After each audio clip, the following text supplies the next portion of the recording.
আমি ওষুধ কোম্পানিতে একজন রিজনাল হেড হিসাবে আছি এখন বর্তমানে। মার্শাল ফার্মাতে আছে। মার্শাল ফার্মাতে আমার কলিগ কাটকাইছে, আমি আসছিলাম ওকে বাঁচাতে। ওই তানবির নামে ওখানে ও 1000 টাকা জরিমানা করছে না ছেলেদের এখানে, ওখানে ওকে বাঁচাতে আসছিলাম। আপনি কিভাবে জানলেন আমাকে যে উনি আটকেছে। আটক হয়েছে? আমার ও একজন লোকে ফোন করে জানাইছে। আমার কোম্পানি না সব কোম্পানি? আমার কোম্পানি আছে অনেকজন, 5 জন আছে। আমাদের কাজ হইলো ডাক্তার ভিজিট করা, আর কিছু না। ওষুধ খাওয়া হয়, ডাক্তারদের কি ওষুধ খাওয়া হয়?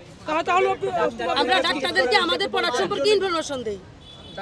হ্যাঁ, ডাক্তারদের প্রোডাক্ট সম্পর্কে ইনফরমেশন দেই। আচ্ছা, আপনাদের আর কিছু না, এটাই আমাদের কাজ। আর কোনো কাজ নেই। হাসপাতালে ওটা আপনি আইন করে দেন।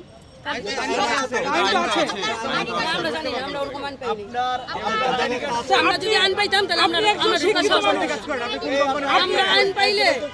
আমরা আইন পাইলে আমরা ঢোকার সাহস পাই কিভাবে বলেন? আচ্ছা, আপনি তো একটা আমরা যদি আইন পাই তাহলে আমরা ঢোকার সাহস পাই কিনা ডাক্তার চেম্বারে? আমি আইডি কার্ড আনছি, আমি এখানে নতুন জয়েন করছি, আমার আইডি কার্ড এখনো হয়ে আসে নাই। আমি ঢাকা মেডিকেলে আসি বহু বছর ধরে। কত বছর? আমি বললাম না, আমি একটা নতুন কোম্পানিতে জয়েন করছি। আপনার পুরনো কোম্পানি আইডি কার্ড দেখান। আমার সব গাড়িতে আছে। আমার গাড়ির নাম কি? আপনি তো সিনিয়র। আমার পুরানো কোম্পানি নাবানা ফার্মাসিউটিক্যালস। এখন কোন আমি ওই পুরানো কোম্পানি কার্ড আছে, আমার গাড়িতে আছে। এখন মার্শাল ফার্মা আছে না। আমি বলছি আমি নতুন একটা জয়েন করছি, আমার কার্ড এখনো হয়নি। আমি এই কথা জানাইছি। আজকে ভিজিটিং ডে সোমবার আর বৃহস্পতিবার, আমি বৃহস্পতিবার ভিজিটিং ডেতে আসছি। আমি এখনো ঢুকি নাই। আমার কলিগ ধরা খাইছে, আমি আমার কলিগকে নিতে আসছিলাম। এই যেমন আমার বস আসছে, আমি এরকম আসছিলাম, আমাকে আটকাই দিছে। কেন ভাই? কেন কেন?